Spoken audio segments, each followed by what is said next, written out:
Bismillahirrahmanirrahim. Qul a'udzu birabbin nas, malikin nas, ilahin nas, min syarril waswasil khannas, alladzi yuwaswisu fi sudurin nas, minal jinnati wan nas.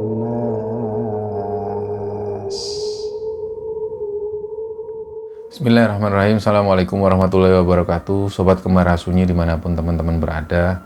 Pada kesempatan kali ini saya akan bercerita tentang sebuah praktek pesugihan atau praktek pengelaris yang pernah dialami oleh Yanti. Kisah ini dikirim oleh sobat kembara yang bernama Yanti dan dibagikan oleh Yanti supaya sobat kembara yang mendengar cerita ini bisa mengambil hikmah dan bisa mengambil pelajaran dari kisah yang dialami oleh Yanti.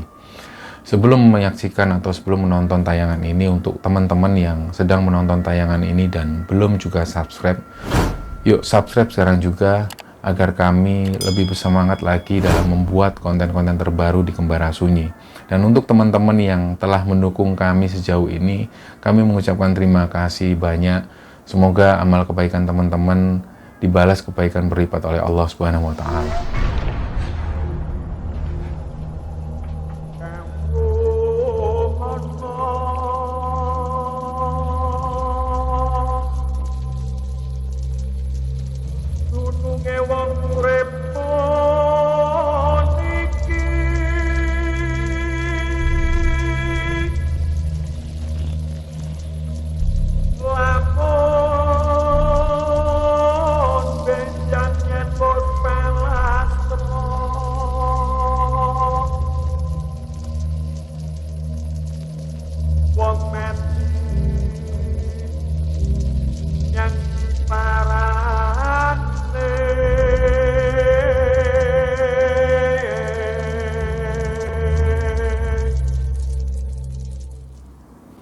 Ini menarik sebenarnya kalau kita membaca bukunya dari kitab Pangeran Diponegoro ini. Judulnya Bapat Diponegoro. Nah, kitab ini yang bikin menarik adalah ditulis sendiri oleh sang pangeran. Pada waktu beliau diasingkan di Makassar itu di tahun 1830, beliau menulis sendiri tentang Bapat Diponegoro ini. Nah, Bapat Diponegoro ini pada akhirnya penting dan kemudian oleh UNESCO ditetapkan sebagai warisan sejarah dunia.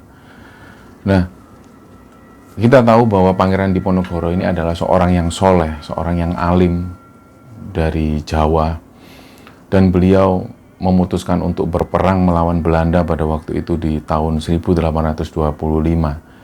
5 tahun berperang sampai pada akhirnya Belanda ini merasa kewalahan, rugi habis-habisan, rugi banyak sekali, yang kemudian menyebabkan Belanda mempunyai banyak hutang, sampai kemudian Belanda ini punya siasat licik karena mereka merasa nggak bisa mengalahkan Pangeran Diponegoro, sampai pada akhirnya Belanda ini mengundang Pangeran Diponegoro untuk hadir. Awalnya Pangeran Diponegoro ini diajak untuk diskusi. Nah, karena seorang Pangeran Diponegoro ini adalah seorang muslim yang taat, dan pada waktu itu adalah Idul Fitri, Pangeran Diponegoro ini memenuhi undangan dari orang-orang Belanda tersebut. Beliau hadir tanpa ada pikiran negatif sama sekali. Pikiran Pangeran Diponegoro pada waktu itu ini adalah bentuk seorang muslim yang taat memenuhi undangan orang yang lebih tua, apalagi ini adalah hari raya Idul Fitri. Dan ketika sampai, ternyata di situ Pangeran Diponegoro ditipu. Pangeran Diponegoro ditangkap, kemudian diasingkan di Makassar beserta pengikut-pengikutnya. Tapi banyak sekali pengikut-pengikut Pangeran Diponegoro ini yang tetap melawan pada waktu itu. Mereka menyebar ke pelosok-pelosok Nusantara. Ada yang menyebar ke daerah Lasem, menyebar sampai ke daerah Jawa Timur. Mereka tetap melakukan perlawanan kepada Belanda, karena Belanda dituding pada waktu itu sudah banyak merugikan orang-orang Nusantara. Karena pada waktu itu belum ada Indonesia, jadi mereka ini masih memperjuangkan betul perlawanan-perlawanan mereka. Mereka merasa bangsa Nusantara ini adalah bangsa yang merdeka, Dan ketika mereka dijajah, mereka harus melakukan perlawanan. Disitulah ketika Pangeran Diponegoro tertangkap, banyak pengikut-pengikutnya ini yang menyebar. Nah, yang unik di sini adalah ada satu kode-kode khusus di mana pengikut-pengikut Pangeran Diponegoro ini seperti memberi satu kode. Jadi kalau ada rumah atau tanah yang didiami oleh orang dan di depan ada pohon sawo, 2 pohon sawo, dan ada satu sumur di sebelah kanan rumah, bisa dipastikan ini adalah pengikut Pangeran Diponegoro. Jadi ini memang kode-kode yang sengaja disepakati oleh pengikut-pengikut Pangeran Diponegoro. Nah, sekarang apa arti dari kode pohon sawo yang ada di depan rumah? Sawo diambil dari kata sowu sufufakum, rapatkan barisan. Karena pengikut-pengikut Pangeran Diponegoro ini adalah muslim yang taat, mereka melakukan segala sesuatunya berdasarkan ketentuan-ketentuan syariat Islam, maka hal-hal yang dijadikan kode selalu berkaitan dengan nilai-nilai Islam. Jadi pohon sawo di depan ada filosofinya sowu sufufakum, rapatkan barisan. Jadi ketika Pangeran Diponegoro ditangkap itu mereka tetap merapatkan barisan, mereka tetap melakukan perlawanan kepada Belanda. Nah, ada beberapa pengikut dari Pangeran Diponegoro yang mereka tentu mempunyai nama sendiri, mempunyai jabatan sendiri. Tapi ketika mereka mengasingkan diri atau menjauh dari kejaran Belanda, mereka ini pakai nama samaran.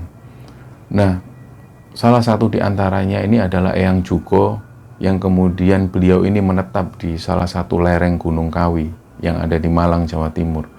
Sampai kemudian beliau melakukan kebaikan-kebaikan di sana, mengajari masyarakat di sekitar ini tentang pendidikan, agama, juga mengajari masyarakat di sana tentang teknik bertani yang baik. Sampai pada akhirnya Eyang Juko ini dikenal sebagai orang yang baik, orang yang soleh. Dan kemudian Eyang Juko meninggal di sana dan makamnya sampai sekarang ada di sana. Nah, di perkembangan zaman pada akhirnya entah kenapa sekarang daerah di Gunung Kawi itu dikenal sebagai daerah orang-orang yang mencari pesugihan. Tentu hal ini sangat nggak masuk akal sekali karena Eyang Juko yang di sana ini adalah seorang yang soleh, seorang yang taat dalam melakukan ibadah Islam, agama-agama Islam. Tapi ternyata banyak orang-orang yang tidak bertanggung jawab. Mereka ini kemudian membelokkan nilai-nilai perjuangan dari Eyang Juko yang merupakan pengikut dari Pangeran Diponegoro yang soleh ini, sampai kemudian Gunung Kawi dikenal sampai hari ini sebagai tempat mencari pesugihan atau mencari penglaris. Nah, hal inilah yang mungkin bisa kita sadari bahwa masyarakat Indonesia terutama harus perlu sering-sering membaca sejarah, sering-sering belajar membaca tentang asal-usul kenapa sampai ada makam seperti ini. Tentu kita yang sebagai saya sendiri, aku sendiri sebagai pengagum seorang Pangeran Diponegoro yang alim, yang ulama, tentu merasa agak keberatan dengan para pengikut Pangeran Diponegoro yang dijadikan hal-hal yang tidak sesuai dengan hal itu, gitu kan. Nah, kenapa aku cerita tentang, membahas sedikit tentang kitab Babat Pangeran Diponegoro ini, karena hal ini berhubungan dengan makam Eyang Juko yang ada di Gunung Kawi. Ada cerita yang masuk yang menceritakan bahwa dia ini pernah melakukan ritual pesugihan atau ritual penglaris. Dia sampai pergi ke Gunung Kawi atas usul dari salah satu temannya. Jadi kita sebut namanya Yanti. Yanti pada waktu itu di tahun 2006 ini usianya sekitar 25 tahun. Dan pada waktu itu Yanti ini statusnya sebagai seorang janda yang punya anak satu. Nah, sebelum Yanti menjadi janda ini, dulunya Yanti ini seorang yang baik-baik saja. Sampai akhirnya dia kenal dengan satu orang laki-laki. Dia jalin hubungan seperti biasa, dia pacaran. Dan sempat pada waktu itu orang tua Yanti ini sempat melarang hubungan Yanti dengan satu orang laki-laki ini. Kita sebut namanya Yono. Ketika Yanti menjalin hubungan dengan Yono ini, orang tuanya sempat nggak setuju. Karena orang tua Yanti ini merupakan orang tua yang tergolong religius. Dia selalu mendidik Yanti ini nilai-nilai agama dari kecil. Jadi ayahnya Yanti yang merupakan wali, dia ini nggak terima. Artinya sempat melarang, udah nak, nggak usah dilanjutkan hubungan dengan Mas Yono itu. Lebih baik cari laki-laki yang lain. Karena ayahnya Yanti melihat Yono ini kurang agamanya. Kesimpulan ayahnya Yanti itu ketika laki-laki ini yang dia menjaga agamanya, dia akan baik ke kamu juga. Nanti juga dia akan baik ke anakmu. Tapi karena Yanti pada waktu itu di usia-usia muda yang masih mengandalkan egonya, dia ini nggak menerima saran dari ayahnya sendiri, sampai kemudian Yanti ini menjalin hubungan dengan Yono yang sampai terlalu dalam. Dan pada akhirnya Yanti ini melakukan hubungan suami istri yang tentunya ini juga di luar agama yang disarankan ayahnya kan. Artinya Yanti ini melanggar perintah ayahnya, sampai kemudian Yanti ini hamil di luar nikah. Kemudian mau nggak mau Yanti ini menikah dengan Yono. Dan ketika menjalin sebuah hubungan itu, setelah Yanti ini melahirkan anak pertamanya, Yono ini mulai menunjukkan sifat-sifat kasarnya. Jadi Yanti ini seringkali dibentak, seringkali dipukuli. Sampai kemudian ayahnya Yanti ini sendiri tahu. Ketika itu ayahnya dan ibunya berkunjung ke rumah Yanti yang gak jauh dari situ, dia ini melihat Yanti lagi bertengkar sama Yono, suaminya pada waktu itu. Bertengkar yang sangat hebat sekali, sampai-sampai ayahnya ini melihat Yanti ini dijambak rambutnya oleh suaminya itu. Ketika itu ayahnya marah dan gak terima. Dan pada waktu itu juga ayahnya Yanti meminta, ceraikan anakku.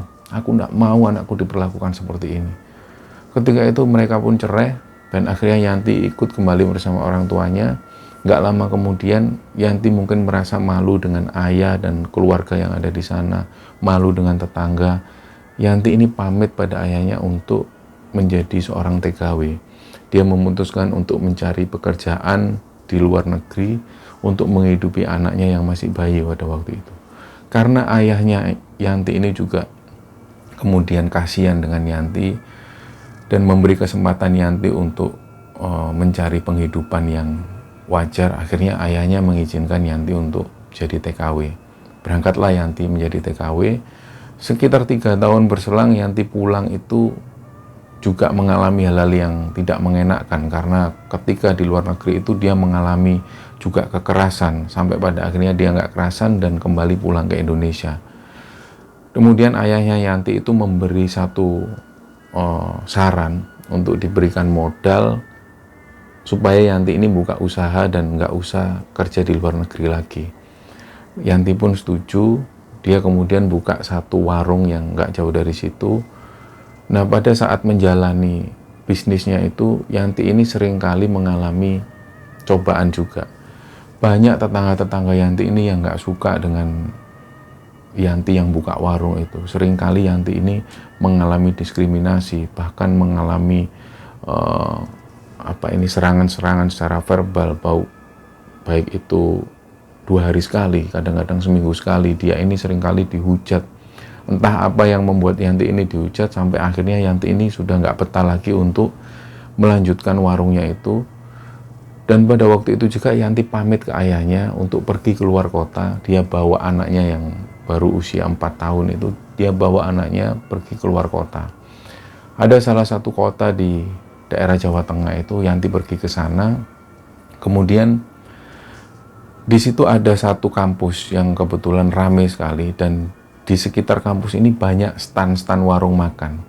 Di situ Yanti bawa modal yang tersisa dari tabungannya ketika dia kerja di luar negeri itu, dia bawa. Dikenalkanlah dia oleh seorang teman, kemudian temannya ini memberi saran. Ada satu kios makan di situ yang kosong kebetulan. Temannya ini menyarankan Yanti untuk buka warung makan di situ. Bukalah Yanti warung makan di situ, kemudian Yanti mulai jualan. Di awal jualan itu memang belum terjadi apa-apa. Warung masih normal seperti biasa. Mahasiswa datang. Apa yang membuat warung Yanti ini ramai dibandingkan warung yang lain? Karena warung Yanti ini menyediakan makanan yang tergolong murah.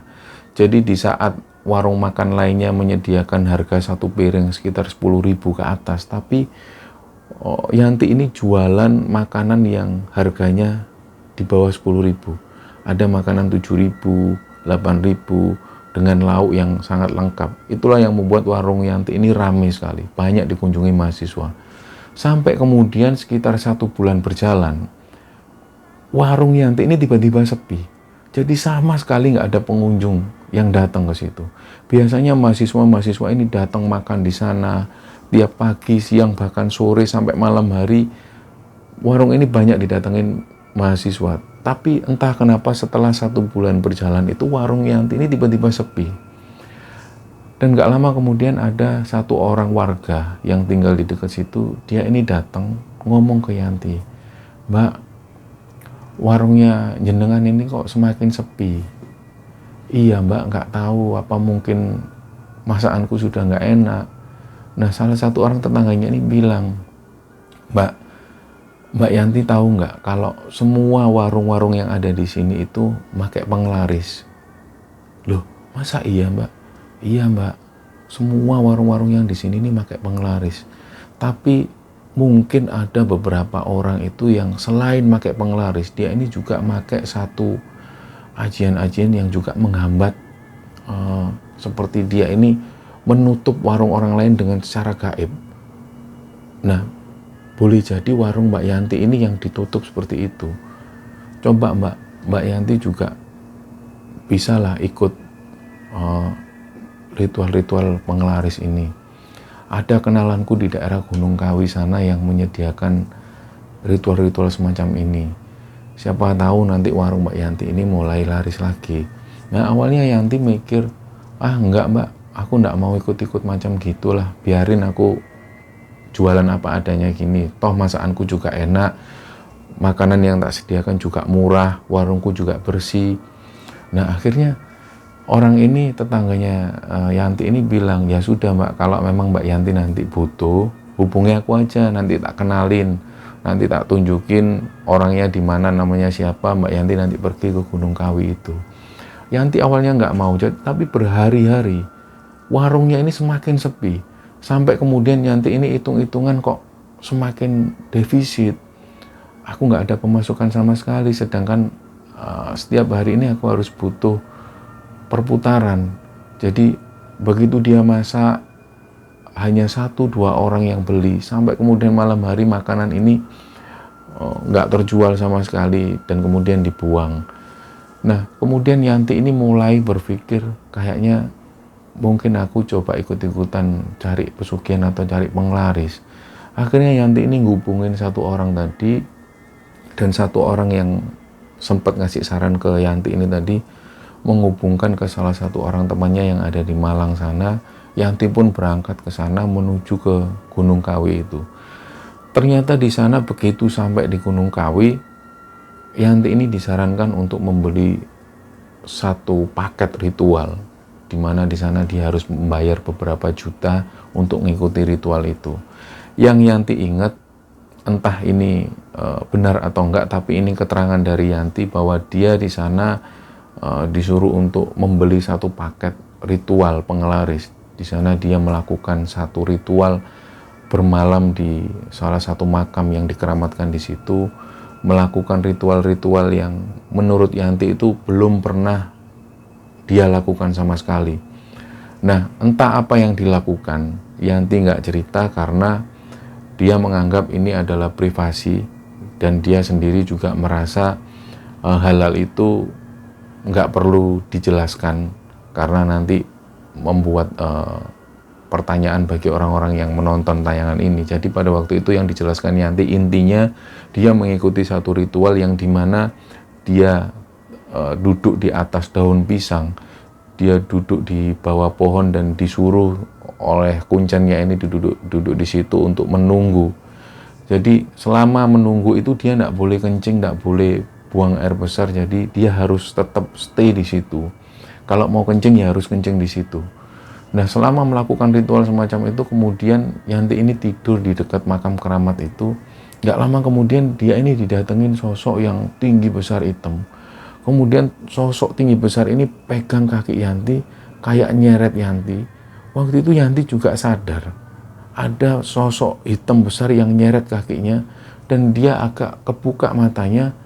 Nah, sosok besar ini seperti kayak mau ngajak ke satu tempat. Jadi sosok tinggi besar ini kayak bergoyang-goyang di depan Yanti itu, dan nyeret kakinya Yanti. Yanti ini dibawa di satu gua.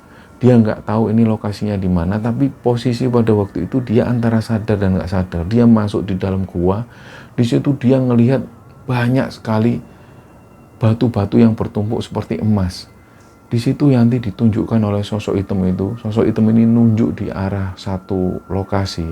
Yanti kemudian disuruh masuk ke situ, dan Yanti ini duduk diam. Dilihat itu di kanan kiri banyak orang itu yang lalu lalang. Jadi orang ini semuanya senyum gitu. Tapi senyumnya ini kayak benar-benar terpaksa. Dan di situ Yanti ini sekali lagi melihat banyak sekali emas-emas batangan yang bergeletakan di situ. Dan gak lama kemudian Yanti ini diberi semacam satu benda. Benda ini seperti pusaka kecil, tapi berlapiskan emas. Di situ diberikan oleh sosok yang tinggi besar itu. Dan sosok tinggi besar ini seperti memberikan kode kalau suruh dimasukkan di dalam saku. Kemudian si Yanti ini bawa pusaka itu dimasukkan di dalam saku. Gak lama kemudian Yanti ini bangun. Ternyata ketika bangun Yanti ini masih ada di makam keramat itu. Nah, Kuncen ini kemudian datang. Dia tanya, "Mbak, wis oleh durung?" Maksudnya sudah dapat belum? Kayak seolah-olah Kuncen ini sudah tahu kalau Yanti ini sudah dapat sesuatu. Akhirnya Yanti bilang, "Sudah Pak, tadi saya ngimpi ini. Oh ya sudah, kalau gitu mbaknya besok bisa pulang.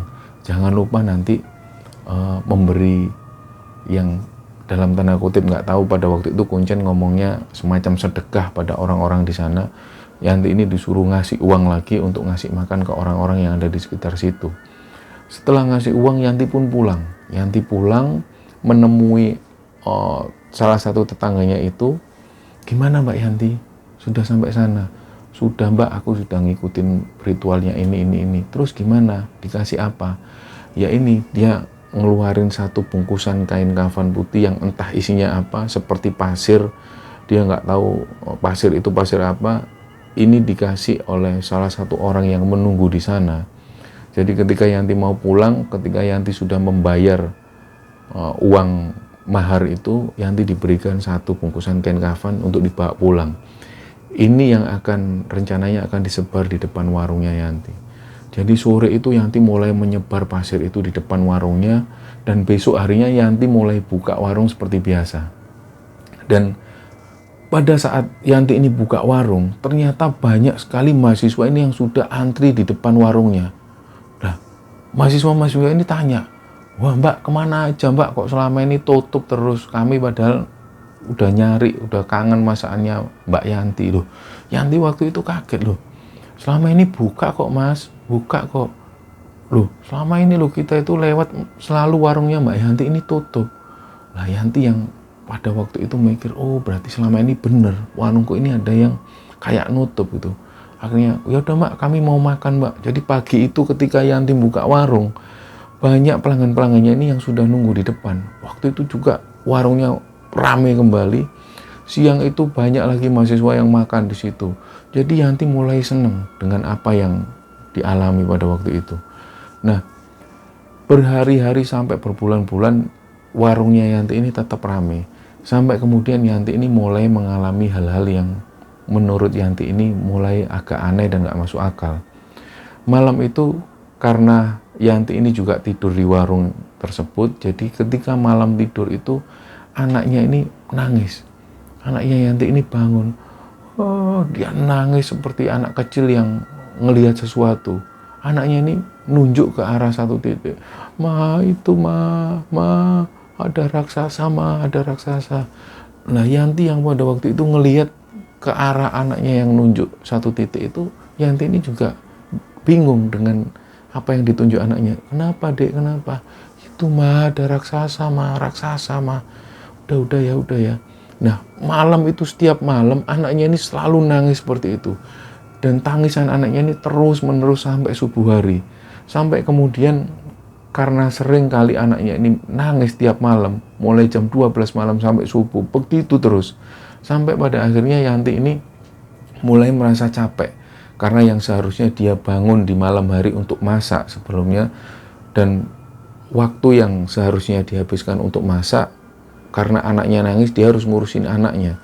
Jadi mulai kerjaan ini mulai terbengkalai, dan Yanti ngerasa ada yang nggak beres dengan anaknya ini. Sampai kemudian warung ini mulai kembali sepi. Warung ini kembali sepi dan Yanti ini mulai memikirkan untuk apa mungkin aku harus memperbarui ritualku, apa mungkin aku harus kembali ke Gunung Kawi itu minta penglaris lagi. Jadi berhari-hari Yanti ini hanya memikirkan hal itu, sementara anaknya ini di pagi hari kelihatan sangat lemes sekali. Jadi sering kesakitan. Dan biaya yang dikeluarkan Yanti untuk anaknya ini seringkali terbilang besar. Jadi pemasukan yang didapati oleh Yanti di warung itu nggak sesuai dengan apa yang dikeluarkan Yanti untuk pengobatan anaknya. Jadi anaknya ini seringkali diobatkan di rumah sakit, dan sampai dilakukan ronsen di bagian dalamnya, ternyata anaknya ini nggak sakit apa-apa. Tapi seringkali anaknya Yanti ini ngerasa dia ini merasakan sakit di bagian perutnya.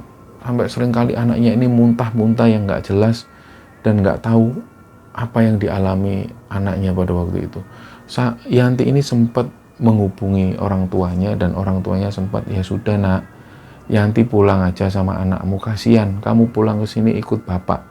Kamu ikut bapak, sudah nggak usah dipikirin masalah sehari-hari kamu makan apa, kita makan yang ada di sini. Tapi Yanti pada waktu itu sempat malu sama orang tuanya, dia nggak mau lagi merepoti orang tuanya. Jadi dia mikir sendiri, sampai kemudian ada salah satu orang temannya yang sempat menawarkan ke Gunung Kawi itu, dia datang lagi. Mbak Yanti, lebih baik Mbak Yanti ini balik lagi aja ke Gunung Kawi.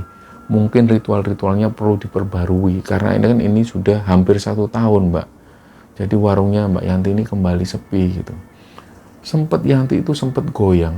Sempat dia ini memikirkan, mungkin iya, mungkin benar, aku harus balik ke Gunung Kawi. Tapi pada waktu itu Yanti sudah nggak punya tabungan sama sekali, dan tabungannya sudah habis untuk pengobatan anaknya. Sampai pada satu ketika Yanti ini cuma diam di depan warung, ngelihat orang-orang ini lalu lalang, mahasiswa yang biasanya mampir di tempatnya itu nggak mampir, nggak makan di situ. Sempat Yanti ini sampai melakukan satu strategi baru. Ketika ada mahasiswa yang lewat, dia manggil mahasiswa tersebut, ayo mas, nasi sayur asemnya mas, nasi lodeh, monggo, masih anget.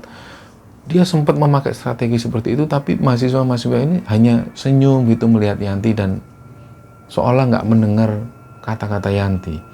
Jadi warung ini semakin sepi, sampai pada satu sore, ketika itu menjelang maghrib, di jam 5:30 sore menjelang maghrib, Yanti itu duduk diam di depan warung sambil nunggu pelanggan.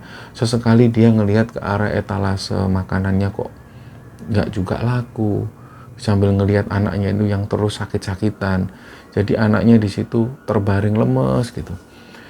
Yanti itu diam sambil melihat ke arah jalan. Nggak lama kemudian ada satu orang nenek-nenek. Satu orang nenek-nenek ini entah dari mana datangnya, tiba-tiba dia ini masuk ke warung Yanti. Dan nenek-nenek ini tiba-tiba nggak ngomong apa-apa. Nenek-nenek ini ngelepas sandal jepitnya dan masuk ke warung Yanti. Terus Yanti ini kaget awalnya. Loh, mbah, tuh mbah sopo mbah ngono? Mangan duk. Pekno mangan duk. Oh nggih mbah. Jadi diambilkanlah makan oleh Yanti. Maem nopo mbah? Ono apa iku nduk? Jangan lodeh nduk, jangan lodeh. Jadi nenek-nenek ini nunjuk ke etalase itu. Nenek-nenek ini minta sayur lodeh, diambilkannya oleh Yanti. Niki ulame nopo mbah? Iku ae, pindang iku. Diambilkan oleh Yanti, kemudian diserahkan ke nenek-nenek itu, dan nenek-nenek ini bilang, aku pengen es. Oh nggih, es nopo mbah? Es jeruk. Diambilkan, dibuatkan oleh Yanti es jeruk itu, kemudian dihidangkan. Yanti itu ngelihat nenek-nenek ini wajahnya lusuh sekali, seperti seorang gelandangan. Dan pada waktu itu sudah ada dalam niatan Yanti, aku tidak mau menarik uang dari nenek ini, biarkan ini makananku tak gratisin, ini merupakan sedekahku. Jadi makan, nenek-nenek ini makan dengan lahapnya.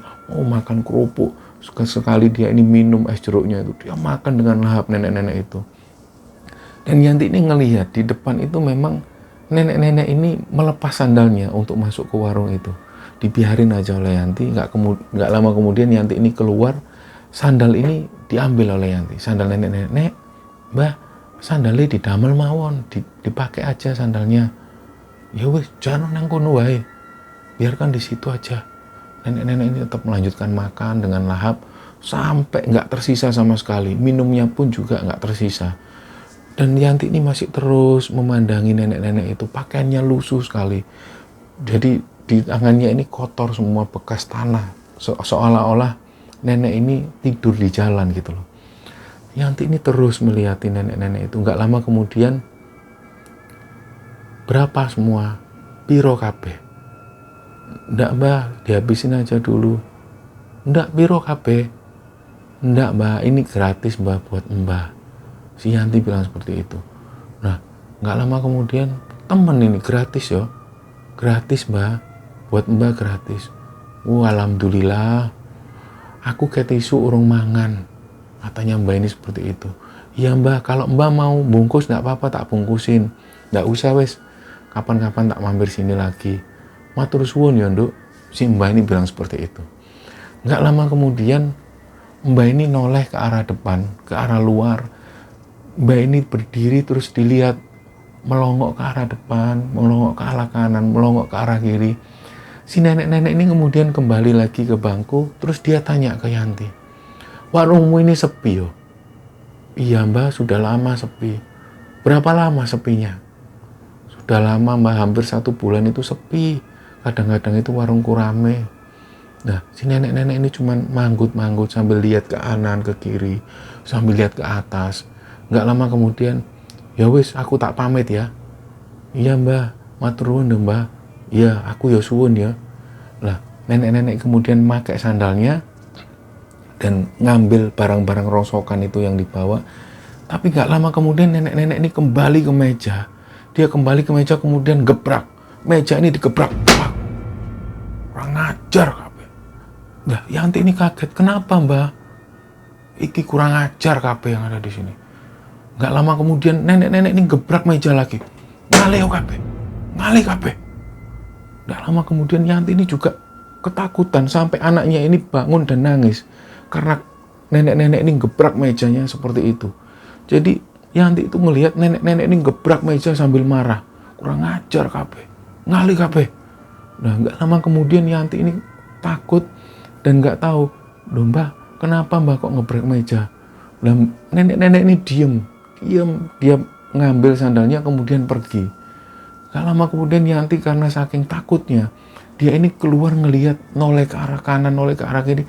Nenek-nenek ini sudah nggak ada lagi, nggak tahu nenek-nenek ini pergi ke arah mana, nggak tahu. Tapi yang terakhir diucapkan nenek-nenek itu menggebrak meja dan dia mengucapkan, ngalih kabeh, kurang ajar kabeh. Nah, Yanti itu sambil diam lagi. Setelah sepeninggal nenek-nenek itu, Yanti itu diam merenungi, itu nenek-nenek itu siapa, kok tiba-tiba makan di sini, udah tak gratisin tapi kok tiba-tiba marah. Nggak lama kemudian, selang beberapa menit setelah itu, ada 2 orang mahasiswa ini yang datang. Mbak, nasi lodehnya ada? Oh ada Mas, ayo monggo. Ya Mbak, 2 ya Mbak. Makan. Pada saat Yanti ini menyiapkan 2 orang mahasiswa ini untuk makan, gak lama kemudian ada 5 orang lagi mahasiswa-mahasiswi yang datang. Mbak, aku mau makan rawon dong. Mbak, aku pecel ya. Tiba-tiba banyak sekali pelanggan ini yang datang. Nah, Yanti ini bingung awalnya, karena yang awalnya sepi sekali, berbulan-bulan warung ini sepi. Pada saat itu mahasiswa ini datang, banyak sekali pelanggannya yang datang. Jadi Yanti ini juga seneng, juga bingung kan. Jadi dia cepet-cepetan, ya Mas, aku minumnya es teh ya, minumnya es jeruk. Ya, dia ini bingung nyiapkan Yanti pada waktu itu. Dan keesokan harinya warung ini semakin rame. Warung ini rame, mahasiswa itu datang dan semakin berjubel orang-orang yang makan di situ. Sampai kemudian setelah tutup di malam kedua setelah nenek ini datang, Yanti ini tutup warung. Dia beres-beres, kemudian kembali lagi merenung. nenek-nenek yang datang pas belum maghrib itu siapa, kok tiba-tiba datang. Dan ketika nenek-nenek itu pergi, warungku itu tiba-tiba rame. Dan yang diingat Yanti pada waktu itu, nenek-nenek ini seperti menggebrak meja dan seperti marah. Dia melihat ke arah pojok-pojok ruangan itu sambil marah. Nah ketika itu juga warung ini rame. Yanti ini sempat mikir, apa ada hubungannya nenek-nenek ini dengan mahasiswa yang tiba-tiba datang. Kok ketika setelah digebrak itu warungku jadi rame lagi. Nah Yanti terus merenungkan hal itu. Dan warung ini kembali menjadi rame. Seperti sedia kala warung ini rame dan mahasiswa makan di sana ini senang sekali. Sampai kemudian sekitar seminggu setelah kejadian itu, Yanti ini tidur. Dia ini ngimpi ketemu satu nenek-nenek ini. Jadi nenek-nenek ini datang persis seperti pertama kali Yanti ketemu. Nenek-nenek ini lusuh sekali, badannya kotor. Dia bawa satu bungkusan dari karung goni plastik itu. Dia datang, Mbah mau maem ta Mbah? Yanti itu bilang seperti itu. Iya Mbah luwe. Ayo Mbah maem dulu Mbah. Ini kesukaannya Mbah, sayur lodeh. Lah nenek-nenek ini makan dengan lahapnya, makan. Yanti di situ senang sekali ngelihat nenek-nenek ini makan dengan lahapnya. Nggak lama kemudian di mimpi itu Yanti ini tanya, Mbah ini sebenarnya siapa toh Mbah? Kok setelah Mbah datang terus ngebrek meja di warungku itu, kok warungku kembali jadi rame? Nggak lama kemudian nenek-nenek ini berdiri, terus dia ini duduk, sini Nduk, duduk di sini Nduk. Jadi nenek-nenek ini seperti merangkul kepala Yanti dan menidurkan Yanti di paha nenek-nenek itu. Nggak lama kemudian nenek-nenek ini mengelus-ngelus rambutnya Yanti. Nduk, kamu tak bilangin ya Nduk ya, jangan sekali-sekali kamu pakai penglaris-penglaris seperti itu ya. Kamu itu kan agamamu Islam, orang tuamu juga orang tua yang Islamnya taat. Sudah kamu sekarang bertobat, kamu sekarang sholat 5 waktu, sering-sering zikir untuk warungmu. Nggak usah ikut-ikutan orang-orang yang pakai penglaris gitu, ya. Mbah di sini ini bukan siapa-siapa. Sambil elus-elus kepalanya. Waktu itu Yanti itu nangis karena dia ini ngerasa kok kayak nenekku sendiri, tapi Yanti ini juga nggak pernah ketemu dengan neneknya. Sebenarnya nenek-nenek ini siapa? Jadi waktu itu Yanti cuman diam dengarkan perkataan dari nenek-nenek ini sambil nangis. Yanti itu, nenek-nenek ini seperti bilang ke cucunya sendiri. Dia bilang, wis kamu nggak usah ikut-ikutan penglaris-penglaris seperti itu. Mbah ini sayang sama kamu ya Nduk ya. Kasihan itu anakmu. Kasihan itu anakmu sakit-sakitan terus. Mulai besok kamu buang itu yang dapat dari dukun-dukun itu, kamu buang semua. Kamu mulai rajin sholat setelah ini. Kamu dzikir yang banyak. Kamu minta cuma sama Gusti Allah ya Nduk ya. Nah Yanti itu nangis di situ. Dia nangis seolah menyesali perbuatannya. Nggak lama setelah itu saking capeknya Yanti nangis di mimpi itu, sampai kemudian Yanti itu ketika bangun dari mimpinya, dia ini ngerasa badannya seger banget. Dia ngerasa kayak tidur lama sekali setelah mimpi ketemu dengan nenek-nenek ini. Dan ketika bangun, Yanti itu ngelihat anaknya sudah nggak lagi sakit. Jadi anaknya ini sudah berlarian ke sana kemari. Anaknya bangun lebih dulu, anaknya lari-larian.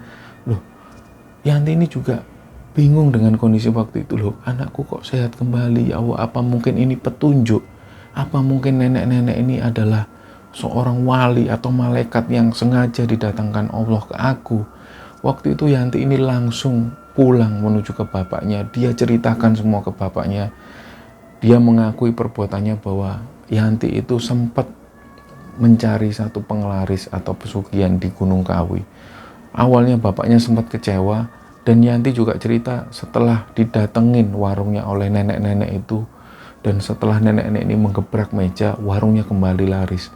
Bapaknya cuma bisa mengambil kesimpulan bahwa Nduk, nenek-nenek itu bisa jadi adalah seorang wali yang memang datang sengaja untuk ngasih petunjuk kamu. Lebih baik kamu nggak usah lagi ikut-ikutan seperti itu. Sudah buang aja semua kepercayaan-kepercayaan itu yang kamu pakai, jimat ini, jimat itu, kamu buang semua. Sekarang mulailah kamu tobat, mulai perbaiki sholatmu. Kamu dulu dari kecil itu tak didik sholat, tak didik ikut ngaji, supaya kamu itu sekarang nggak ikut-ikutan seperti orang-orang pada umumnya. Kamu buka warung aja, niatkan untuk ibadah pada Allah. Dari situ Yanti mulai sungkem ke kedua orang tuanya. Dia minta restu, Pak, saya ingin mengembangkan usaha warungku ini.